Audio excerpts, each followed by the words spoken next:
Hello नमस्कार विद्यार्थी मित्रों, आप सभी अपनी आरो लर्निंग यूट्यूब चैनल में स्वागत है। આજના આ વિડિયોમાં આપણે જીએસઆરટીસી દ્વારા જે કંડક્ટરની જે ભરતી બહાર પાડવામાં આવી છે તેની માટેના જે ભૂતકાળના પેપર રહ્યા તેની અંદરથી એ જે 5/9/2021 રોજ જે પેપર લેવાનું હતું તેનું સોલ્યુશન એ આજના વિડિયોને જોવાનો પ્રયત્ન કરીશું। જે તમને આવનારી જે કંડક્ટરની પરીક્ષા રહે જે 29 ડિસેમ્બર 2024 રોજ યોજાવાની છે તેની માટે આ ભૂતકાળનું પેપર રહ્યું એ ખૂબ જ ઉપયોગી બનશે। કેમ કે ઘણી બધી વખત જે ભૂતકાળના પેપર હોય તેની અંદરથી એ બેઠે બેઠા પ્રશ્નો રહ્યા એ પૂછવામાં આવશે, માટે તમારે આ પેપર રહ્યું તેને એ છેલ્લે સુધી જોવાનો આગ્રહ રાખવો। તેની અંદર એ પહેલો પ્રશ્ન કે સૂરજ જે શબ્દ રહ્યો તેનું એ સાચું રહ્યું એ ધ્વનિ સ્વરૂપ શું થાય, એટલે કે તમને અહીં જે સૂરજ શબ્દ આવ્યો તેનો એ તમારે વિગ્રહ કરવાનો છે અને તેને એ આપણે સંધિ સૂટી પાડવી તો તેની અંદર એ ઓપ્શન સી બન્યો, એટલે કે જે 6 રહ્યો ત્યારબાદ એ મોટો પ્લસ ર પ્લસ અ પ્લસ જ પ્લસ અ આ રીતે જે ઓપ્શન સી રહ્યો તે તેનો એ જવાબ બને છે। અને ત્યારબાદ એ બીજો પ્રશ્ન કે ચા અને પાણી રહ્યું તે એ કયો સમાસ દર્શાવવામાં આવશે અને જે આ ચા પાણી રહ્યો તેનો વિગ્રહ રહ્યો ચા અને પાણી થાય છે જે દ્વંદ્વ સમાસ બને છે, માટે જે બીજો પ્રશ્ન રહ્યો તેની અંદર ઓપ્શન બી દ્વંદ્વ સમાસ તે તેનો જવાબ બને છે। અને ત્યારબાદ એ ત્રીજો પ્રશ્ન કે આપેલ વાક્યમાંથી એ સાચી રીતે એ વિરામ ચિહ્નનો મૂકવામાં આવ્યું હોય તે વાક્ય એ કયું છે। તમને અહીં જે 4 વાક્ય આપવામાં આવ્યા છે તેની અંદરથી જે પણ એ વિરામ ચિહ્નો રહ્યા એ યોગ્ય રીતે મુકાયા હોય તે તમારે એ વાક્ય પસંદ કરવાનું છે। અને તેની અંદર જે ઓપ્શન ડી રહ્યો એટલે કે જીવનમાં 3 વસ્તુ જરૂરી છે અને ત્યારબાદ એ ગુરુ વિરામ ચિહ્ન પછી ત્યારબાદ હવા પાણી અને ખોરાક તે રહ્યું એ સાચું વિધાન છે, માટે જે ઓપ્શન ડી રહ્યો તે તેનો એ જવાબ બને છે। ત્યારબાદ એ ચોથો પ્રશ્ન કે કોઈની ખોવાયેલી પણ આ નોટ હોય અને તેની અંદર જે લીટી દોરેલો શબ્દ રહ્યો એ કયું સર્વનામ દર્શાવે છે અને અહીં જે કોઈની રહ્યું તેની નીચે એ લીટી કરેલી છે જે આ કોઈની રહ્યું તે એ અનિશ્ચિત એ સર્વનામ દર્શાવે છે, માટે જે ચોથો પ્રશ્ન રહ્યો તેની અંદર ઓપ્શન સી અનિશ્ચિત વાચક જે સર્વનામ રહ્યું તે તેનો જવાબ બને છે। અને ત્યારબાદ એ પાંચમો પ્રશ્ન કે જે પરણો શબ્દ રહ્યો તેનો એ સમાનાર્થી શબ્દ શું થાય, તો જે પરણો શબ્દ રહ્યો તેનો એ સમાનાર્થી શબ્દ રહ્યો એ અતિથિ થાય છે, માટે જે પાંચમો પ્રશ્ન રહ્યો તેની અંદર ઓપ્શન એ રહ્યો અતિથિ તે તેનો એ જવાબ બને છે। અને ત્યારબાદ એ છઠ્ઠો પ્રશ્ન કે કેસરી સિંહ એ સવારમાં વહેલા ફરવા નીકળ્યા આ વાક્ય રહ્યું તેનું એ રેખાંકિત પદ રહ્યું એ કઈ વિભક્તિ દર્શાવવામાં આવશે અને જે આ છઠ્ઠો પ્રશ્ન રહ્યો તેની અંદર ઓપ્શન બી જે સપ્ત વિભક્તિ રહે તે તેનો એ જવાબ બને છે। અને ત્યારબાદ એ સાતમો પ્રશ્ન કે નીચેનામાંથી એ સાચી જોડણીવાળો શબ્દ રહ્યો એ તમારે કયો છે તે તમારે એ જણાવવાનો છે અને જે સાતમો પ્રશ્ન રહ્યો તેની અંદર ઓપ્શન એ જે બીજો અને જે છઠ્ઠો રહ્યો તે બંને શબ્દો રહ્યા તેમની જોડણી એ સાચી છે, માટે જે ઓપ્શન એ રહ્યો તે તેનો એ જવાબ બને છે। અને ત્યારબાદ એ આઠમો પ્રશ્ન કે નીચે આપેલ વિરોધી શબ્દનો એ જોડવામાં એ કયું જોડકું રહ્યું એ ખોટું છે, એટલે કે તમને અહીં જે 4 જોડકા આપવામાં આવ્યા છે તેની અંદરથી એ જે ખોટું જોડકું હોય તે તમારે એ પસંદ કરવાનું છે। અને જે આઠમો પ્રશ્ન રહ્યો તેની અંદર ઓપ્શન સી રહ્યો એટલે કે જે ઓછો અને તેનો વિરોધી શબ્દ એ અંત તે રહ્યું એ ખોટું બને છે, માટે જે ઓપ્શન સી રહ્યો તે તેનો એ જવાબ છે। અને ત્યારબાદ એ નવમો પ્રશ્ન કે છકડો એ જકાત નાખે જ ઊભો રહી જાય આ વાક્યમાં એ નિપાત રહ્યો એ કયો છે, તો આ જે વાક્ય રહ્યું તેની અંદર એ જ રહ્યો એ તમને નિપાત દર્શાવે છે, માટે જે નવમો પ્રશ્ન રહ્યો તેની અંદર ઓપ્શન ડી રહ્યો જ તે તેનો એ જવાબ બને છે। અને ત્યારબાદ એ 10મો પ્રશ્ન કે નીચેનામાંથી એ કયો છંદ રહ્યો એ 17 અક્ષરનો નથી, એટલે કે તમને અહીં જે 4 ઓપ્શન આપવામાં આવે છે તેની અંદરથી જે 17 અક્ષરનો જે છંદ ન હોય તે તમારે એ ગોતવાનો છે। તેની અંદર એ પૃથ્વી હરણી અને મંદાક્રાંત આ જે 3 છંદો રહ્યા એ 17 અક્ષરોના છે, જ્યારે આ સ્તગધરા રહ્યું તે એ 21 અક્ષરોનો એ છંદ છે, માટે જે ઓપ્શન બી રહ્યો સ્તગધરા તે તેનો એ જવાબ બને છે। અને ત્યારબાદ 11મો પ્રશ્ન કે identify the sentence with wrongly use in article, જે આ તમને 4 ઓપ્શન આપવામાં આવે છે તેની અંદરથી એ તમારે એવો ઓપ્શન ગોતવાનો છે જેની અંદર એ ખોટી રીતે એ આર્ટિકલનો એ ઉપયોગ થયો હોય। અને જે 11મો પ્રશ્ન રહ્યો તેની અંદર ઓપ્શન એ જે the Mahesh is a good boy તો તે એ ખોટું બને છે, કેમ કે જે વ્યક્તિવાચક હોય તેની આગળ એ કોઈ પણ પ્રકારનો એ આર્ટિકલ વપરાતો નથી, માટે જે ઓપ્શન એ રહ્યો તે તેનો એ જવાબ બને છે। ત્યારબાદ એ 12મો પ્રશ્ન કે arrange the jumble parts of to make the meaningful sentence, એટલે કે અહીં તમને જે વાક્ય જે જુદા જુદા જે ભાગોમાં આપ્યું છે તેને એ યોગ્ય રીતે જોડીને એ યોગ્ય અર્થ બનાવવાનો છે અને તેનો એ સાચો જવાબ રહ્યો એ ઓપ્શન ડી બને છે, એટલે કે તેનું એ સાચું વાક્ય રહ્યું એ where did you find your purse. ત્યારબાદ એ પ્રશ્નાર્થ ચિહ્ન માટે જે ઓપ્શન ડી રહ્યો તે તેનો એ જવાબ છે। અને ત્યારબાદ એ 13મો પ્રશ્ન કે find in the blank sentence to the appropriate option, એટલે કે જે અહીં તમને જે ખાલી જગ્યા રહે તેની અંદર એ યોગ્ય રહ્યું એ તમારે પ્રિપોઝિશન મૂકવાનું છે અને તે વાક્ય છે એ did you help your parents ખાલી જગ્યા હોમ। અને ત્યારબાદ એ પ્રશ્નાર્થ ચિહ્ન છે, એટલે કે જે 13મો પ્રશ્ન રહ્યો તેની અંદર ઓપ્શન બી જે 8 રહ્યું તે તેનો જવાબ બને છે, કેમ કે અહીં જે ખર્યું તે એક તેની આગળ એ નિશ્ચિત જે પ્રિપોઝિશન દર્શાવતું હોય તે તમારે મૂકવાનું, માટે જે અહીં એ રહ્યું તે એ નિશ્ચિત માટે ઉપરાતું એ પ્રિપોઝિશન છે, માટે જે ઓપ્શન બી રહ્યો તે તેનો એ જવાબ બને છે. ત્યારબાદ એ 14મો પ્રશ્ન કે fill in the blank in the correct form of verb in the simple future tense, એટલે કે સાદા ભવિષ્યકાળનું તમારે યોગ્ય એક ક્રિયાપદનું રૂપ મૂકવાનું છે. અને જે આ સાદો ભવિષ્યકાળ રહ્યો તેની અંદર એ સામાન્ય રીતે એ સેલ અથવા તો વિલ, અને ત્યારબાદ એ વી ક્રિયાપદનું V1 રૂપ મૂકવામાં આવશે. અને અહીં તે વાક્ય છે ખાલી જગ્યા યુ ખાલી જગ્યા વિથ મી ટુમોરો, અને ત્યારબાદ એ પ્રશ્ન જ ચિહ્ન છે, અને તેની અંદર એ ક્રિયાપદ રહ્યું એ કમ મૂકવાનું છે. અને તેની અંદર એ વિલ અથવા તો સેલ, એટલે જે યુ રહ્યું તેની સાથે એ વિલ આવે, અને તેની સાથે એ મૂળ રૂપ એટલે કે જે કમ, એટલે કે આ રીતે જે ઓપ્શન સી રહ્યો વિલ અને કમ તે તેનો એ જવાબ બને છે. અને ત્યારબાદ એ 15મો પ્રશ્ન કે turn into the following sentence into indirect speeches, એટલે કે તમને અહીં જે વાક્ય રહ્યું તેનું એ તમારે ઇનડાયરેક્ટ સ્પીચમાં એ રૂપાંતર કરવાનું છે. અને તે વાક્ય છે આઈ સે ટુ ફાધર અને આઈ એમ વર્કિંગ હાર્ડ, એટલે કે જે 15મો પ્રશ્ન રહ્યો તેની અંદર ઓપ્શન ડી, એટલે કે જે I tell father that I am working hard, એટલે કે જે ઓપ્શન ડી રહ્યો તે તેનો એ જવાબ બને છે. અને ત્યારબાદ એ 16મો પ્રશ્ન કે find out of collective nouns on the following sentence, એટલે કે અહીં જે 4 ઓપ્શન આપવામાં આવે છે તેની અંદરથી એ તમારે કલેક્ટિવ એટલે જે સમૂહવાચક જે નાઉન હોય તે તમારે એ પસંદ કરવાનું છે.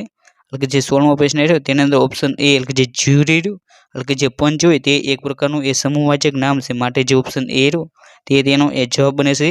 અને જેવી રીતે આપણે તેના બીજા વિકલ્પોની વાત કરીએ કે આ જામનગર તે એ પ્રોપર નાઉન બને છે, જ્યારે આ જજરું તે એક પ્રકારની એ જાતિ દર્શાવે છે, માટે તે એરું એ કોમન નાઉન છે. અને જ્યારે જસ્ટિસ એટલે કે તે એરું તે એક પ્રકારનું એ એબ્સ્ટ્રેક્ટ નાઉન છે, એટલે કે જે ન્યાયિક, માટે અહીં આપણે જે તમામ જે 4 વિકલ્પો રહ્યા તેનો અર્થ એ પણ જોયો.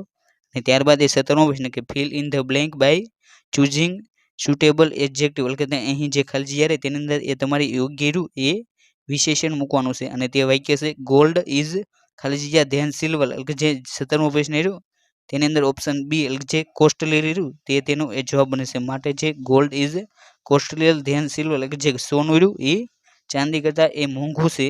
અને ત્યારબાદ એ 18મો પ્રશ્ન કે what is the antonyms of expect, એટલે જે એક્સેપ્ટ શબ્દ રહ્યું તેનો એ વિરોધી શબ્દ શું થાય, તો જે 18મો પ્રશ્ન રહ્યો તેની અંદર ઓપ્શન સી, એટલે જે રિજેક્ટ કર્યું તે તેનો એ જવાબ બને છે. ત્યારબાદ એ 19મો પ્રશ્ન કે turn into the active voice, એટલે અહીં તમને જે વાક્ય આપવામાં આવ્યું છે તેનું એ તમારે યોગ્ય રીતે એ એક્ટિવ વોઇસમાં એ રૂપાંતર કરવાનું છે. અને તે વાક્ય છે let the week not be installed, અને જે 19મો પ્રશ્ન રહ્યો તેની અંદર ઓપ્શન બી રહ્યો, એટલે કે ડુ નોટ ઇન્સુલ્ટ ધ વીક તે તેનો એ જવાબ બને છે. અને ત્યારબાદ એ 20મો પ્રશ્ન કે fill in the blank is the suitable option, એટલે કે જે અહીં ખાલી જગ્યા રહ્યો તેની અંદર એ યોગ્ય તમારે જવાબ મૂકવાનો છે. અને તે વાક્ય છે એ હિઝ માસ્ટર ખાલી જગ્યા an explanation of his conduct, એટલે કે જે 22મો પ્રશ્ન રહ્યો તેની અંદર ઓપ્શન સી રહ્યો, એટલે જે કોલરફોલ, જે 20મો પ્રશ્ન રહ્યો તેની અંદર ઓપ્શન સી રહ્યો કોલરફોલ તે તેનો એ જવાબ બને છે.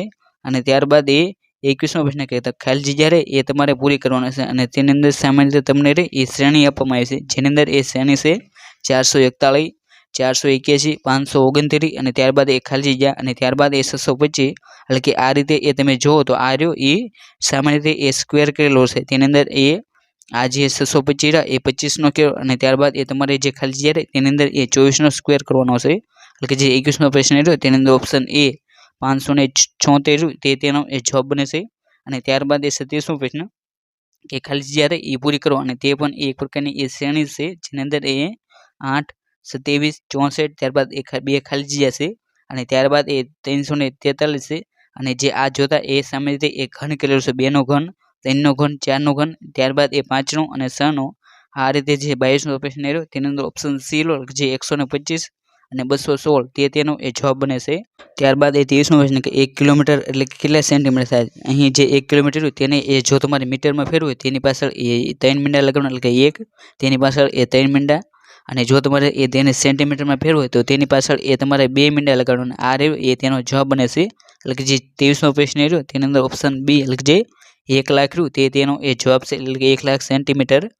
અને ત્યારબાદ એ 24મો પ્રશ્ન કે 5 બાળકોની એ સરેરાશ ઉંમર રહે એ 24 વર્ષ છે, અને એક નવા બાળકનો એ ઉમેરો થતાં એ સરેરાશ ઉંમર રહે એ 22 વર્ષ થાય છે, તો નવા બાળકની ઉંમર રહે એ કેટલી છે, તેની અંદર એ જે આ દાખલો એ જે 5 બાળકો રહ્યા તેમની ઉંમર એ 24 વર્ષ છે, અને એક બાળક ઉમેર્યા એટલે જે 6 બાળક બન્યા અને ત્યારે તેમની ઉંમર રહી એ 22 વર્ષ થાય છે અને તેની અંદર અહીં તેમનો તફાવત અને અહીં તેમનો તફાવત એટલે કે જે તેમનો તફાવત એ 1 અને અહીં તેમનો તફાવત રહ્યો એ 24 વર્ષ હતું અને તેની અંદરથી એ 22 થયું એટલે કે 2 તફાવત આવે છે અને અહીં જે 1 રહ્યું તેને એ આ 21 સાથે ગુણાવવાનું અને જે આ 2 રહ્યું તેને એ 6 સાથે ગુણવાનું માટે જે 24નો પ્રશ્ન રહ્યો તેની અંદર ઓપ્શન ડી એટલે જે 12 વર્ષ રહ્યું તે તેનો એ જવાબ બને છે અને ત્યારબાદ એ 25મો પ્રશ્ન કે એક સંખ્યાનો એ 1/4 ભાગનો એ 2/5 ભાગ રહ્યો એ 36 થાય તો તે સંખ્યા રહી એ કઈ હશે અને અહીં જે 25મો પ્રશ્ન રહ્યો તેની અંદર ઓપ્શન એ રહ્યો એટલે કે જે 360 તે તેનો એ જવાબ બને છે અને ત્યારબાદ એ 26મો પ્રશ્ન કે પિતાની ઉંમર એ પુત્રની ઉંમર કરતાં એ 3 ગણી છે જો બંનેની ઉંમરનો સરવાળો રહ્યો એ 56 થતો હોય તો પિતાની ઉંમર રહી એ કેટલી હશે અને જે 26મો પ્રશ્ન રહ્યો તેની અંદર ઓપ્શન બી જે 42 વર્ષ રહ્યું તે તેનો એ જવાબ બને છે અને ત્યારબાદ એ 27મો પ્રશ્ન કે ટાંકીમાં એ પ્રથમ નળ ચાલુ કરવાથી એ 30 મિનિટમાં એ ટાંકી ભરાઈ જાય છે અને બીજા નળથી એ 20 મિનિટમાં અને ત્રીજા નળથી એ 60 મિનિટમાં એ ટાંકી ભરાય છે જો ત્રણેય નળ એકસાથે ચાલુ કરવામાં આવે તો આ ટાંકી એ કેટલા સમયમાં એ ભરાઈ જાય અને અહીં જે 27મો પ્રશ્ન રહ્યો તેની અંદર ઓપ્શન સી જે 10 મિનિટ રહ્યું તે તેનો એ જવાબ બને છે અને ત્યારબાદ એ 28મો પ્રશ્ન કે એક વસ્તુને એ 240 રૂપિયામાં વેચતા એ 10% એ ખોટ જાય છે અને જો 20% એ નફો મેળવવો હોય તો તે વસ્તુ રહે એ કેટલામાં વેચવી જોઈએ અને જે 28મો પ્રશ્ન રહ્યો તેની અંદર ઓપ્શન ડી એટલે જે 320 રૂપિયા રહ્યું તે તેનો એ જવાબ બને છે બાદ એ 29મો પ્રશ્ન કે એક રકમના એ 5% સાદા વ્યાજના એ 5 વર્ષ અને 6 વર્ષના એ વ્યાજનો તફાવત રહ્યો એ 42 રૂપિયા થાય છે અને આ સંજોગોમાં એ મુદત રહી એ કેટલી હશે અને જે 29મો પ્રશ્ન રહ્યો તેની અંદર ઓપ્શન બી એટલે જે 840 રૂપિયા રહ્યું એ મુદત હશે માટે જે ઓપ્શન બી રહ્યો તે તેનો એ જવાબ બને છે અને ત્યારબાદ એ 30મો પ્રશ્ન કે ખાલી જગ્યા રહે એ તમારે પૂરી કરવાની છે જેની અંદર એ 8નો ઘન માઇનસ એ 32નો એ પંચનો એ સ્ક્વેર કરેલો છે અને તેની અંદર એ તેનો જવાબ રહ્યો એ જો આ 8 રહ્યું તેનો એ ઘન કરવી તો તે અહીંયા 2 આવે અને જે આ 32 રહ્યું તેનું એ 5નું એ રૂટ મૂળમાં ગોતવાનું છે એટલે જે તેનો રહ્યો તે પણ એ 2 થઈ જાય અને જે તે બંનેની એ બાદબાકી કરો તેનો એ જવાબ રહ્યો એ 0 બને છે માટે જે ઓપ્શન એ રહ્યો 0 તે તેનો એ સાચો જવાબ છે અને ત્યારબાદ એ 31મો પ્રશ્ન કે જીએસઆરટીસી છે તેની સ્થાપના એ ક્યારે થઈ હતી અને જે આ જીએસઆરટી એટલે Gujarat state road transport corporation તેની સ્થાપના એ 1 મે 1960માં એ કરવામાં આવી હતી માટે જે ઓપ્શન ડી રહ્યો તે તેનો એ જવાબ બને છે ત્યારબાદ એ 32મો પ્રશ્ન કે જીએસઆરટીસી માટે એ નીચેનામાંથી કયું વિધાન રહ્યું એ સાચું છે એટલે કે અહીં તમને જે 4 ઓપ્શન આપવામાં આવે છે તેની અંદરથી એ જે સાચું વિધાન હોય તે તમારે એ પસંદ કરવાનું છે અને તેની અંદર ઓપ્શન એ એટલે કે જે 16 ડિવિઝનો છે 125 એ ડેપો છે અને 226 એ બસ સ્ટેશનો છે માટે જે ઓપ્શન એ રહ્યો તે તેનો એ જવાબ બને છે અને ત્યારબાદ એ 33મો પ્રશ્ન કે જીએસઆરટીસીમાં એ ઓનલાઈન મોબાઈલ બુકિંગ માટે રિઝર્વેશન ચાર્જ રહ્યો એ કેટલો ચૂકવવો પડે છે અને જે 33મો પ્રશ્ન રહ્યો તેની અંદર ઓપ્શન સી જે 5 રૂપિયા રહ્યું તે તેનો એ જવાબ બને છે અને ત્યારબાદ એ 34મો પ્રશ્ન કે જીએસઆરટીસીમાં એ એડવાન્સ બુકિંગ કરાવ્યું હોય અને જો તે એ કેન્સલ કરાવવાનું હોય તો 6 થી એ 60 દિવસ વચ્ચે એ કેન્સલ ચાર્જ એ મૂળ ભાડાના એ કેટલા ટકા એ લાગશે અને જે 34મો પ્રશ્ન રહ્યો તેની અંદર ઓપ્શન બી જે 15% રહ્યું તે તેનો એ જવાબ બને છે અને ત્યારબાદ એ 35મો પ્રશ્ન કે એક વ્યક્તિ એ વધુમાં વધુ કેટલી સીટોનું રહ્યું એ ટિકિટથી એ બુકિંગ કરી શકે છે અને જે 35મો પ્રશ્ન રહ્યો તેની અંદર ઓપ્શન સી જે 6 ટિકિટ રહ્યું તે તેનો એ જવાબ બને છે ત્યારબાદ એ 36મો પ્રશ્ન કે જીએસઆરટીસી રહ્યો તેનો એ ટોલ ફ્રી નંબર રહ્યો એ કયો હશે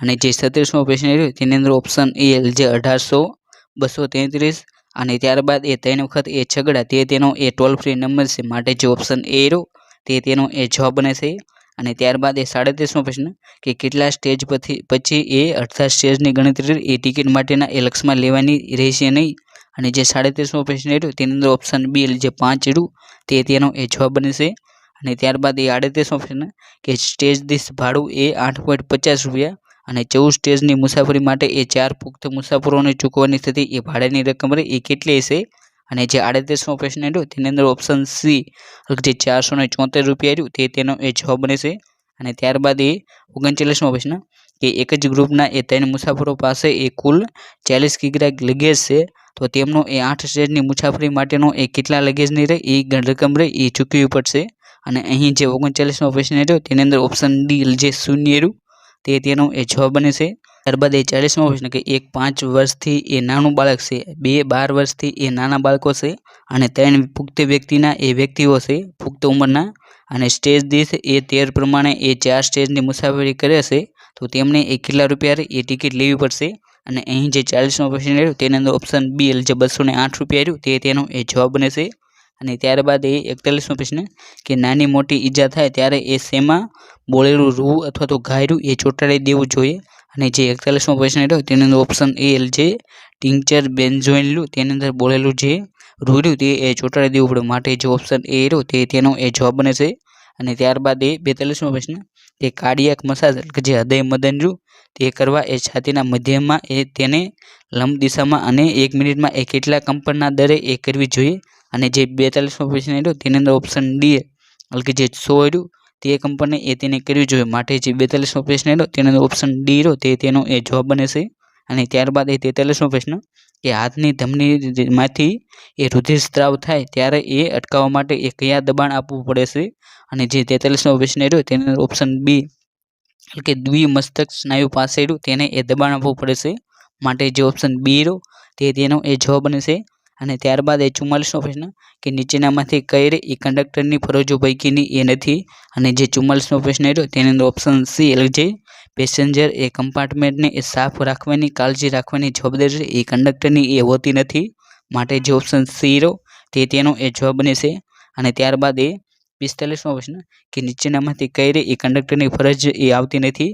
અને જે 45મો પ્રશ્ન રહ્યો તેની અંદર ઓપ્શન બી એટલે કે જે અકસ્માત થાય તો એ ઈજા પામેલા મુસાફરોને એ દવાખાને એ ના પહોંચાડવો ત્યારે એ કંડક્ટરની ફરજ આવતી નથી, માટે જે ઓપ્શન બી રહ્યો તે એ તેનો જવાબ બનશે. જ્યારે એ રૂટ પર આવતા બસ સ્ટોપ પર એ બેલ મારી એ બસ હોય તે એ તેની ફરજ છે. એડવાન્સ બુકિંગ એ વાઉચર ચકાસવી એ મુસાફરોને બેસાડવા તે પણ એ તેની ફરજ છે. જ્યારે ટિકિટો મુજબના એ નાણાંનો હિસાબ રહ્યો એ ડેપો ખાતે એ જમા કરાવો તે પણ એ તેની ફરજમાં આવશે. અને ત્યારબાદ એ 46મો પ્રશ્ન કે જો બસને અકસ્માત થાય તો અકસ્માત અંગેની એ પોલીસ ફરિયાદ એ કોણ નોંધાવશે. અને જે 46મો પ્રશ્ન રહ્યો તેની અંદર ઓપ્શન બી જે કંડક્ટર રહ્યું તે તેનો એ જવાબ બનશે. અને ત્યારબાદ એ 47મો પ્રશ્ન કે પાસ અગર તો ટિકિટ લીધા વગર મુસાફરી અને કંડક્ટર સંબંધમાં એ ફરજમાં કસૂરવાર થાય તો તે માટેની એ શિક્ષા કરતી જોગવાઈ એ ધ મોટર વ્હીકલ એક્ટ 1988ની એ કઈ કલમમાં આપવામાં આવ્યો છે. એટલે કે જે કોઈ પણ વ્યક્તિ રહ્યો એ પાસ વગર એ મુસાફરી કરે અને તે પકડાય તો તે માટેની એ કયા નંબરની એ કલમ છે. તો જે 47મો પ્રશ્ન રહ્યો તેની અંદર ઓપ્શન સી જે કલમ 178 તે તેનો એ જવાબ બનશે. ત્યારબાદ એ 48મો પ્રશ્ન કે કલમ 184 મુજબ ધ મોટર વ્હીકલ એક્ટની રહી એ કઈ જોગવાઈ હેચી છે. અને જે 48મો પ્રશ્ન રહ્યો તેની અંદર ઓપ્શન ડી એટલે જે બેફામ અને જોખમી રીતે એ વાહન ચલાવવું તે રહ્યો એ તેનો જવાબ બનશે. અને ત્યારબાદ એ 49મો પ્રશ્ન કે બિન સલામત એ રેલવે ક્રોસિંગ એ અમુક ચાવચેતી લેવાની એ ડ્રાઈવર અને કંડક્ટરની ફરજો અંગે એ કઈ કલમ રહે એ ઉલ્લેખિત કરવામાં આવ્યો છે. અને જે 49મો પ્રશ્ન રહ્યો તેની અંદર ઓપ્શન એ જે કલમ 131 તે તેનો એ જવાબ બનશે. અને ત્યારબાદ એ 50મો પ્રશ્ન કે હોર્નના ઉપયોગનો એ પ્રતિબંધ કરતો જે ટ્રાફિક ચિહ્ન હોય અને તેવા વિસ્તારમાં એ હોર્ન વગાડવા બદલ એ શિક્ષાની જોગવાઈ એ કઈ કલમમાં એ તેનો ઉલ્લેખ કરવામાં આવ્યો છે. અને જે 50મો પ્રશ્ન રહ્યો તેની અંદર ઓપ્શન ડી એટલે કે જે કલમ 194 F રહ્યું તે તેનો એ જવાબ બનશે. અને ત્યારબાદ એ 51મો પ્રશ્ન કે IBM રહ્યું તે એટલે શું. એટલે કે તમને અહીં જે IBM રહ્યું તેનું એ પૂર્ણ નામ પૂછવામાં આવ્યું છે અને તેનું એ પૂર્ણ નામ રહ્યું એ ઇન્ટરનેશનલ બિઝનેસ મશીન થાય છે, માટે જે 51મો પ્રશ્ન રહ્યો તેની અંદર ઓપ્શન બી રહ્યો તે તેનો એ જવાબ બનશે. અને ત્યારબાદ એ 52મો પ્રશ્ન કે સ્થાયી રેમને એ સામાન્ય રીતે એ ખાલી જગ્યા તરીકે પણ ઓળખવામાં આવે છે. અને જે સ્થાયી રેમ રહ્યું એ તેને સ્ટેટિક એ રેન્ડમ એક્સેસ મેમરી તરીકે પણ ઓળખવામાં આવે છે, માટે જે ઓપ્શન એ રહ્યું સ્ટેટિક રેન્ડમ એક્સેસ મેમરી એટલે જે સ્ટેટિક RAM તે તેનો એ જવાબ બનશે. માટે જે 52મો પ્રશ્ન રહ્યો તેની અંદર ઓપ્શન એ રહ્યો તે તેનો એ સાચો જવાબ છે. અને ત્યારબાદ એ 53મો પ્રશ્ન કે ઓપ્ટિકલ ફાઇબરનો એ મહત્તમ ઉપયોગ રહ્યો એ શેમાં થાય છે. તો જે ઓપ્ટિકલ ફાઇબર રહ્યો તેનો એ મહત્તમ ઉપયોગ રહ્યો એ નેટવર્કની અંદર એ થાય છે, માટે જે 53મો પ્રશ્ન રહ્યો તેની અંદર ઓપ્શન બી રહ્યો નેટવર્ક તે તેનો એ જવાબ બને છે. અને ત્યારબાદ એ 54મો પ્રશ્ન કે UPS રહ્યું તેનું એ પૂરું નામ શું થાય. તો જે UPS રહ્યું તેનું પૂરું નામ એ અનઇન્ટરપ્ટેબલ પાવર સપ્લાય થાય છે, માટે જે ઓપ્શન ડી રહ્યો તે તેનો એ જવાબ બને છે. અને ત્યારબાદ એ 55મો પ્રશ્ન કે નીચેના પૈકી એ નાનામાં નાનો યુનિટ રહ્યો એ કયો છે. તો તમને અહીં જે 4 ઓપ્શન આપવામાં આવે તેની અંદરથી એ નાનામાં નાનો યુનિટ રહ્યો એ બીટ થાય છે, માટે જે ઓપ્શન સી રહ્યું બીટ તેનો એ જવાબ બને છે. બાદ એ 56મો પ્રશ્ન કે લેઝર પ્રિન્ટરની અંદર એ અક્ષરો છાપવા માટે વપરાતો જે પાવડર જેવો પદાર્થ રહ્યો તેને સંગ્રહ કરતું યુનિટનું નામ શું છે? અને જે 56મો પ્રશ્ન રહ્યો તેની અંદર ઓપ્શન એલ જે ટોનર રહ્યું તેનો એ જવાબ બને છે. અને ત્યારબાદ એ 57મો પ્રશ્ન કે નીચેના પૈકી કોણ રહ્યું એ DTEPનું એ પેકેજ છે, અને તેની અંદર જે ઓપ્શન ડી રહ્યો જે પેજ મેકર તેનો એ જવાબ બને છે. અને ત્યારબાદ એ 58મો પ્રશ્ન કે ડિસ્ક અને જે કમ્પ્યુટરને એ ફોર્મેટ કરવાથી એ ખાલી જગ્યા એ થાય છે, તો જે 58મો પ્રશ્ન રહ્યો તેની અંદર ઓપ્શન બી જે ડિસ્ક હોય તેને એ ફોર્મેટ કરવાથી એ બધી માહિતી રહી એ ભૂસાઈ જાય છે, માટે જે ઓપ્શન બી રહ્યો તેનો એ જવાબ બને છે. અને ત્યારબાદ એ 59મો પ્રશ્ન કે 1 કિલોબાઇટ એટલે કેટલા બાઇટ થાય? તો જે 59મો પ્રશ્ન રહ્યો તેની અંદર ઓપ્શન બી જે 1 કિલોબાઇટ બરાબર એ 124 બાઇટ થાય છે, માટે જે ઓપ્શન બી રહ્યો 1024 તેનો એ જવાબ બને છે. અને ત્યારબાદ એ 60મો પ્રશ્ન કે સામાન્ય રીતે એક કીબોર્ડમાં એ કેટલી રહે એ ફંક્શન કી એ આપવામાં આવી હોય છે, અને જે સામાન્ય રીતે જે કીબોર્ડ હોય તેની અંદર એ 12 રહે એ ફંક્શન કી એ આપવામાં આવી છે, માટે જે ઓપ્શન સી રહ્યો 12 તેનો એ જવાબ બને છે. પરંતુ જો તમને એમ પૂછે કે કીબોર્ડની અંદર એ આલ્ફાબેટિક કી કેટલી હોય છે, તો તેનો જવાબ રહ્યો એ 26 બની જાય છે, માટે તમારે આ બંને પ્રશ્નો તેને યાદ રાખવા. અને ત્યારબાદ એ 61મો પ્રશ્ન કે ફાઇલ અથવા તો ફોલ્ડરને એ ડિલીટ કર્યા પછી એ ખાલી જગ્યાએ એ તમને જોવા મળે છે, તો તમે એ જો કોઈ પણ ફાઇલ અથવા તો જે ફોલ્ડર હોય તેને એ ડિલીટ કરો તો તે તમને રિસાયકલ બિનમાં એ જોવા મળે છે, માટે જે ઓપ્શન બી રહ્યો રિસાયકલ બિન તેનો એ જવાબ બને છે. બાદ એ 62મો પ્રશ્ન કે MS વર્ડ રહ્યો એ કયા સોફ્ટવેરનો એ ભાગ છે? તો જે MS વર્ડ રહ્યું તે એક પ્રકારનો એ MS ઓફિસ રહ્યું તેનો એ ભાગ છે, માટે જે ઓપ્શન બી રહ્યો MS ઓફિસ તેનો એ જવાબ બને છે. ત્યારબાદ એ 61મો પ્રશ્ન કે MS વર્ડમાં એ ટાઈપ કરેલી માહિતીમાં એ જરૂરી ફેરફાર કરવાની જે પ્રક્રિયા રહી તેને એ ખાલી જગ્યા કહેવામાં આવશે, અને તેનો એ સાચો જવાબ રહ્યો એ એડિટિંગ બને છે, માટે જે ઓપ્શન એ રહ્યો એડિટિંગ તેનો એ સાચો જવાબ છે. અને ત્યારબાદ એ 64મો પ્રશ્ન કે MS વર્ડના એ ટેબલમાં રહેલી જે આડી રોલ હોય તેને એ શું કહેવામાં આવશે? તો જે MS વર્ડ હોય તેની અંદર જે આડી રોલ હોય તેને એ રો તરીકે ઓળખવામાં આવશે, જ્યારે જે ઊભી રોલ હોય તેને એ કોલમ તરીકે ઓળખવામાં આવશે, માટે જે ઓપ્શન એ રો તેનો એ જવાબ બને છે. અને ત્યારબાદ એ 65મો પ્રશ્ન કે ડોક્યુમેન્ટમાં એ હેડર અને ફૂટર એ તમને કયા મોડમાં એ જોવા મળે છે?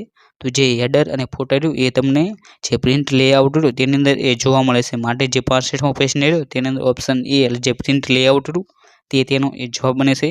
ત્યારબાદ એ 66મો પ્રશ્ન કે MS એક્સેલની એક શીટ હોય તેની અંદર એ કુલ કેટલી કોલમ હોય એ તમને જોવા મળે છે, અને અહીં તમને જે પ્રશ્ન આપવામાં આવ્યો એ 2007 પહેલાંના જે વર્ઝન હતા તેની અંદરથી એ પૂછવામાં આવ્યા છે, અને તે વખતે તેનો જવાબ રહ્યો એ 256 બનતો હતો, માટે જે ઓપ્શન સી રહ્યો 256 તેનો એ જવાબ બને છે. પરંતુ આને જો આપણે MS એક્સેલના જે લેટેસ્ટ વર્ઝન તેની મુજબ એ જોઈ તો હાલમાં જે MS વર્ડના જે લેટેસ્ટ વર્ઝન છે તેની અંદર એ જે એક શીટ હોય તેની અંદર એ કુલ કોલમ રહ્યું એ 16384 એ જોવા મળશે, અને જો તેની એ આપણે રોમન અંકની અંદર વાત કરવી તો X F અને D આ રીતે એ છેલ્લા નંબરની એ તમને કોલમ જોવા મળે છે.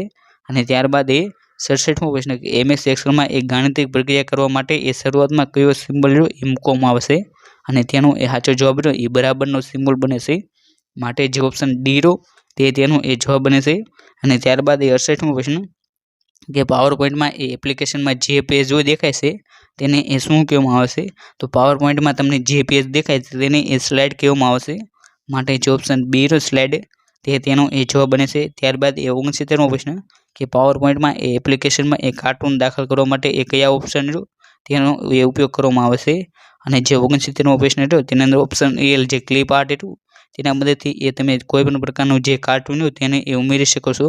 ત્યારબાદ 70મો પ્રશ્ન કે પાવર પોઈન્ટ એપ્લિકેશન છે તેનો મુખ્યત્વે એ કયા કામ માટે એ તેનો ઉપયોગ થાય છે, અને જે 70મો પ્રશ્ન છે તેની અંદર ઓપ્શન સી જે પ્રેઝન્ટેશન તેનો એ જવાબ બને છે.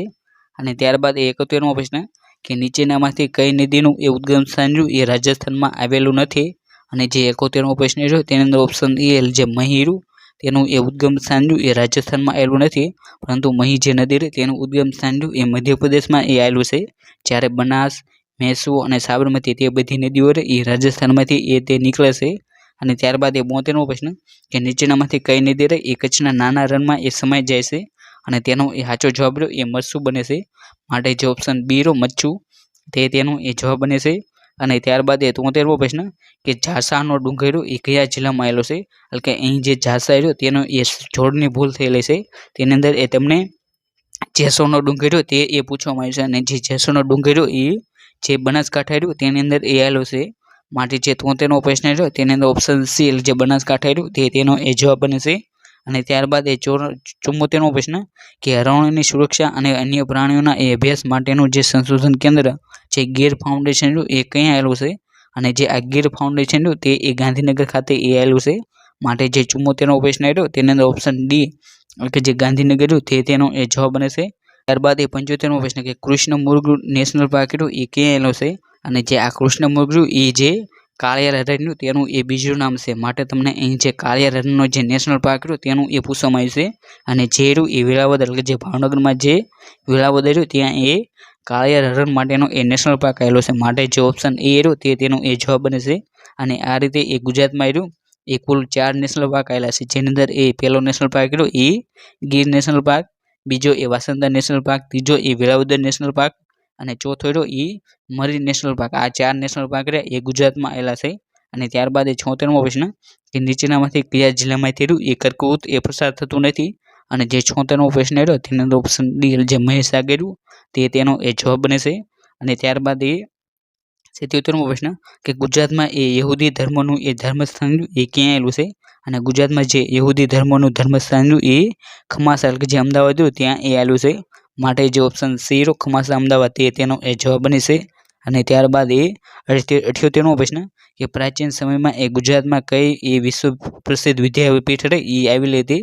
તો પ્રાચીન સમયમાં એ ગુજરાત તેની અંદર એ વલ્લભી વિદ્યાપીઠ એ આવેલી હતી. માટે જે ઓપ્શન બી વલ્લભી વિદ્યાપીઠ તેનો એ જવાબ બને છે. જ્યારે આ નાલંદા વિદ્યાપીઠ એ બિહારમાં આવેલી છે, જ્યારે તક્ષશિલા વિદ્યાપીઠ એ પાકિસ્તાનમાં આવેલી છે. અને જે આ ગુજરાત વિદ્યાપીઠ તેની સ્થાપના એ ગાંધીજી દ્વારા એ કરવામાં આવી હતી. અને ત્યારબાદ એ 19મો પ્રશ્ન કે ત્રિભુવન ગંડ, સિદ્ધ ચક્રવર્તી, અવંતીનાથ જેવા બિરુદ એ કયા સમ્રાટે એ ધારણ કર્યા હતા? અને અહીં તમને જે ઉપનામો આપવામાં આવ્યા તે બધા રહ્યા એ સિદ્ધરાજ જયસિંહ દ્વારા એ ધારણ કરવામાં આવ્યા હતા. માટે જે ઓપ્શન એ રહ્યો જયસિંહ સોલંકી તેનો એ જવાબ બને છે. અને ત્યારબાદ એ 80મો પ્રશ્ન કે ભદ્રનો કિલ્લો અને 3 દરવાજા એ કોણે બંધાયા હતા? તો અમદાવાદમાં જે ભદ્રનો કિલ્લો અને જે 3 દરવાજા આવેલા છે તે એ અહમદ શાહ દ્વારા બંધાવવામાં આવ્યા હતા. માટે જે ઓપ્શન એ રહ્યો અહમદ શાહ તેનો એ જવાબ બને છે. અને ત્યારબાદ એ 81મો પ્રશ્ન કે મુઘલ કાળ દરમિયાન એ ગુજરાતનું કયું બંદર રહ્યું એ બાબુલ મક્કા તરીકે એ ઓળખાતું હતું? અને જે 81મો પ્રશ્ન રહ્યો તેની અંદર ઓપ્શન એ જે સુરત રહ્યું એ મુઘલ કાળમાં એ બાબુલ મક્કા તરીકે એ ઓળખાતું હતું. માટે જે ઓપ્શન એ રહ્યો તેનો એ જવાબ બને છે. બાદ એ 82મો પ્રશ્ન કે ગુજરાતના ઇતિહાસમાં એ 1923માં બનેલ જે દધવાલ હત્યાકાંડ એ ઘટના એ કયા જિલ્લામાં બની હતી? અને તેનો એ સાચો જવાબ રહ્યો એ સાબરકાંઠા બને છે. માટે જે ઓપ્શન બી રહ્યો સાબરકાંઠા તેનો જવાબ બને છે. અને જે આ દધાવાલનો જે હત્યાકાંડ રહ્યો ત્યાં એ વીરાંજલી વન પણ બનાવવામાં આવ્યું છે. અને ત્યારબાદ એ 83મો પ્રશ્ન કે ભદ્રમ ભદ્ર જે નવલકથા રહે એ કયા સાહિત્યકારની એ રચના છે? અને જે આ ભદ્રમ ભદ્ર જે રચના રહે એ રમણભાઈ નીલકંઠ દ્વારા એ લખવામાં આવ્યું છે. માટે જે ઓપ્શન બી રહ્યો રમણભાઈ નીલકંઠ તેનો એ જવાબ બને છે. અને ત્યારબાદ એ 84મો પ્રશ્ન કે ભીલ સેવા મંડળ જે દાહોદ રહ્યું તેની સ્થાપના રહી એ કોણે કરી હતી? અને જે 84મો પ્રશ્ન રહ્યો તેની અંદર ઓપ્શન બી જે અમૃતલાલ ઠાકર કે જે ઠક્કર બાપા તરીકે ઓળખાતા હતા તેમણે એ દાહોદ રહ્યું તેની અંદર એ ભીલ સેવા મંડળ રહ્યું તેની એ સ્થાપના કરી હતી. માટે જે ઓપ્શન બી રહ્યો તેનો એ જવાબ બને છે. અને ત્યારબાદ એ 85મો પ્રશ્ન કે અમદાવાદની જે જ્યોતિ જે સંઘ જે સંસ્થા રહી તે એ કોના પ્રયત્નોથી એ તેની સ્થાપના કરવામાં આવી હતી? અને જે 85મો પ્રશ્ન રહ્યો તેની અંદર ઓપ્શન સી જે મુદુલ્લા સારાભાઈ રહ્યું તેનો એ જવાબ બને છે. અને ત્યારબાદ એ 80મો પ્રશ્ન કે છુજની નામની રજાઈ રહ્યો એનો ઉદ્યોગ રહ્યો એ ક્યાં વિકસવામાં આવ્યો છે? અને જે આ સુજની નામની જે રજાઈ રહી તેનો ઉદ્યોગ રહ્યો એ ભરૂચ ખાતે એ વિકસ્યો છે. માટે જે ઓપ્શન બી રહ્યો ભરૂચ તેનો જવાબ બને છે. અને જે આ સુજની રજાઈ રહી તેને એ 2024માં એ જીઆઈ ટેગ પણ આપવામાં આવ્યો છે. માટે તે એ કરંટ અફેરની દ્રષ્ટિએ એ ખૂબ જ આઈએમપી બની જાય છે. માટે તમારે તેની માહિતી રહી એ ખાસ કરીને યાદ રાખવી. અને ત્યારબાદ એ 87મો પ્રશ્ન કે ગુજરાતમાં સૌપ્રથમ આયુર્વેદિક કોલેજ એ ક્યાં શરૂ કરવામાં આવી હતી? તો ગુજરાતમાં સૌપ્રથમ આયુર્વેદિક કોલેજ એ પાટણ ખાતે એ શરૂ કરવામાં આવી હતી. માટે જે ઓપ્શન બી રહ્યો પાટણ તેનો એ જવાબ બને છે. પરંતુ જો તમને પૂછે કે ગુજરાતમાં સૌપ્રથમ આયુર્વેદિક યુનિવર્સિટી રહી તે એ ક્યાં સ્થાપના કરવામાં આવી હતી? તો તેનો જવાબ રહ્યો એ જામનગર બની જાય. માટે તમારે આ બંને પ્રશ્નો રહ્યા તેની માહિતી એ તમારે ખાસ કરીને યાદ રાખવી. ત્યારબાદ એ 28મો પ્રશ્ન કે બિંદુ સરોવર રહ્યું એ ક્યાં આવેલું છે? તો જે બિંદુ સરોવર રહ્યું એ સિદ્ધપુર ખાતે એ આવેલું છે, માટે જે 28મો પ્રશ્ન રહ્યો તેની અંદર ઓપ્શન ડી જે સિદ્ધપુર રહ્યું તે તેનો એ જવાબ બને છે. અને ત્યારબાદ એ 29મો પ્રશ્ન કે કયું જોડકું રહ્યું એ સાચું નથી, એટલે કે તમને અહીં જે 4 ઓપ્શન આપવામાં આવે તેની નથી એ તમારે જે ખોટું જોડકું હોય એ તમારે એ ગોતવાનું છે. અને જે 29મો પ્રશ્ન રહ્યો તેની અંદર ઓપ્શન ડી જે સતરામ મહારાજનું મંદિર એ સતરામપુર તે જોડકું રહ્યું એ ખોટું બને છે, માટે જે ઓપ્શન ડી રહ્યું તે તેનો એ જવાબ છે. જ્યારે દાદા મેકરન એ કચ્છમાં આવેલા છે, જ્યારે શ્રીમદ રાજચંદ્રનું એ જન્મસ્થળ રહ્યું એ વવાણિયા જે મોરબીમાં આવેલું છે, જ્યારે સંત પીપાનું એ જન્મસ્થળ રહ્યું એ સ્થાનક એ રાજુલા ખાતે આવેલું છે. અને ત્યારબાદ એ 90મો પ્રશ્ન કે અડાલજની વાવનું બાંધકામ રહ્યું એ કોના સમયમાં એ થયું હતું? તો જે અડાલજની વાવ રહી તેનું બાંધકામ રહ્યું એ મોહમ્મદ બેગડાના સમયમાં એ રાણી રૂડાબાઈ રહી તેમના દ્વારા એ કરવામાં આવ્યું હતું, માટે જે ઓપ્શન એ રહ્યો મોહમ્મદ બેગડો તે તેનો જવાબ બને છે. અને જે આ અડાલજની વાવ રહી એ ગાંધીનગર ખાતે એ આવેલી છે. અને ત્યારબાદ 91મો પ્રશ્ન કે વૈશાલી મકવાણા મેઘનાબા ઝાલા અને જેમિની પંચાલ એ કઈ રમતમાં એ ગુજરાતનું નામ રહ્યું એ રોશન કર્યું છે? અને જે 91મો પ્રશ્ન રહ્યો તેની અંદર ઓપ્શન સી જે યોગ રહ્યું તે તેનો એ જવાબ બને છે. ત્યારબાદ એ 92મો પ્રશ્ન કે કબડ્ડીની રમતમાં એ દરેક ટુકડીમાં એ કેટલા ખેલાડી એ હોય છે? અને તેનો એ સાચો જવાબ રહે એ ઓપ્શન સી જે 12 રહ્યું તે તેનો એ જવાબ બને છે. અને જે આ કબડ્ડીની જે રમત હોય તેની અંદર એ દરેક ટુકડી રહી તેની અંદર એ 7 ખેલાડીઓ રહ્યા એ મેદાનમાં એ રમવા માટે એ ઉતરતા હોય છે, જ્યારે 5 ખેલાડીઓ રહ્યા એ એવીજી તરીકે એ તેમનું કાર્ય હોય છે. અને ત્યારબાદ એ 93મો પ્રશ્ન કે વાહને કાપેલું અંતર માપવા માટેનું સાધન એ કયું છે? અને જે વાહને કાપેલું જે અંતર રહ્યું તેને માપવા માટેનું સાધન રહ્યું એ ઓડોમીટર છે, માટે જે ઓપ્શન બી રહ્યો ઓડોમીટર તે તેનો એ જવાબ બનશે. જ્યારે આ સ્પીડોમીટર રહ્યું એ વાહનની જે ઝડપ રહે તે એ દર્શાવે છે, માટે તમારે આ બે જે વિકલ્પ રહ્યા તેમના વિશેનો એ તફાવત રહ્યો તેને એ ખાસ કરીને એ જોઈ લેવો. અને ત્યારબાદ એ 94મો પ્રશ્ન કે 1 માઇક્રો સેકન્ડ એટલે 1 સેકન્ડનો એ કેટલામો ભાગ થાય? અને જે 94મો પ્રશ્ન રહ્યો તેની અંદર ઓપ્શન બી જે 10 લાખ રહ્યું તે તેનો એ જવાબ બને છે. અને ત્યારબાદ એ 95મો પ્રશ્ન કે હિપેટાઇટિસ એ રહ્યો એ શેનાથી એ ફેલાય છે? તો જે હિપેટાઇટિસ એ રહ્યો એ જે પાણી રહ્યું તેના દ્વારા એ ફેલાય છે, માટે જે 95મો પ્રશ્ન રહ્યો તેની અંદર ઓપ્શન બી જે પાણી રહ્યું તે તેનો એ જવાબ બને છે. અને ત્યારબાદ એ 96મો પ્રશ્ન કે આંતરરાષ્ટ્રીય વિશ્વ યોગ દિવસની ઉજવણી રહી એ ક્યારથી શરૂ કરવામાં આવી હતી? તો જે આંતરરાષ્ટ્રીય વિશ્વ યોગ દિવસ રહ્યો તેની ઉજવણી એ 21મી જૂનના રોજ એ કરવામાં આવશે, અને જેની શરૂઆત રહી એ 2015થી એ કરવામાં આવી હતી, માટે જે ઓપ્શન બી રહ્યો 2015 તે તેનો એ જવાબ બને છે. ત્યારબાદ એ 97મો પ્રશ્ન કે કોરોનાની ત્રીજી સંભવિત લહેરને એ ધ્યાનમાં રાખીને ગુજરાતની રાજ્ય સરકારે એ આવનાર સમયમાં એ કેટલા ઓક્સિજનના એ ઉત્પાદનની વ્યવસ્થા રહી એ ઊભી કરવાની એ નેમ રાખી હતી? અને જે 97મો પ્રશ્ન રહ્યો તેની અંદર ઓપ્શન ડી જે 1800 મેટ્રિક ટન રહ્યો તે તેનો એ જવાબ બનતો હતો. અને ત્યારબાદ એ 98મો પ્રશ્ન કે મરીન સ્કિલ ટ્રેનિંગ સેન્ટર રહ્યું એ ક્યાં વિકસાવવામાં આવેલું છે? અને જે 98મો પ્રશ્ન રહ્યો તેની અંદર ઓપ્શન સી જે દ્વારકા ITI રહ્યું તે તેનો એ જવાબ બને છે. અને ત્યારબાદ એ 99મો પ્રશ્ન કે જે તે વિષયના એ સ્પેશિયાલિસ્ટ નિષ્ણાત ડૉક્ટરની એ ઘરે બેઠા જે નિઃશુલ્ક કન્સલ્ટિંગ મેળવવા માટે એ હાલમાં ભારત સરકારે એ કઈ એપ રહી તેની એ શરૂઆત કરી છે? અને જે આ 99મો પ્રશ્ન રહ્યો તેની અંદર ઓપ્શન એ જે સંજીવની રહ્યું તે તેનો એ જવાબ બને છે. ત્યારબાદ એ 100મો પ્રશ્ન કે વિશ્વનું પ્રથમ નેનો યુરિયા લિક્વિડ ખાતર બનાવવાનું એકમ રહ્યું એ હાલમાં ક્યાં શરૂ કરવામાં આવ્યું હતું? અને તેનો એ સાચો જવાબ રહ્યો એ ઓપ્શન બી જે ઇફકો જે કલોલ ખાતે જે એકમ આવેલું છે ઇફકોનું ત્યાં એ તેનું એકમ રહ્યું એ બનાવવામાં આવ્યું છે, માટે જે ઓપ્શન બી રહ્યો તે તેનો એ જવાબ બને છે. જે આ વિડીયો રહ્યો તેની અંદર એ આપણે કંડક્ટરનું જે 2021માં જે પેપર લેવાનું તેનું એ સોલ્યુશન જોવાનો એ પ્રયત્ન કર્યો. અને જો તમે પણ એ કંડક્ટર ભરતીની એ તૈયારી કરતા હોય અને તેની માટેના જે ભૂતકાળના પેપર રહ્યા તે એ ન જોયો તો તે પણ એ જોઈ શકો છો. જેને જોવા માટેની લિંક રહી એ જે આ વિડીયો રહ્યો તેને એ ડિસ્ક્રિપ્શન બોક્સમાં મળી જશે, તો ત્યાંથી એ તમારે તમામ જૂના પેપર રહ્યા તેને એ એકવાર અવશ્ય જોઈ લેવા. અને જો તમે અહીં જે પેપર લીધું તેની એ જો તમારે PDF ડાઉનલોડ કરી હોય તે PDF એ આપણી જે ટેલિગ્રામ ચેનલ છે આરુ લર્નિંગ તેની અંદર એ મૂકી દેવામાં આવે છે, તો ત્યાં જઈને એ તમારે તેને ડાઉનલોડ કરી લેવી. અને જો તમે એ આવા જ વિડીયો જોવા માગતા હોય તો તમે એ આપણી જે આરુ લર્નિંગ જે YouTube ચેનલ છે તેને પણ એ સબસ્ક્રાઈબ કરી શકો છો. અને thank you for watching this video. જય હિન્દ, જય ભારત.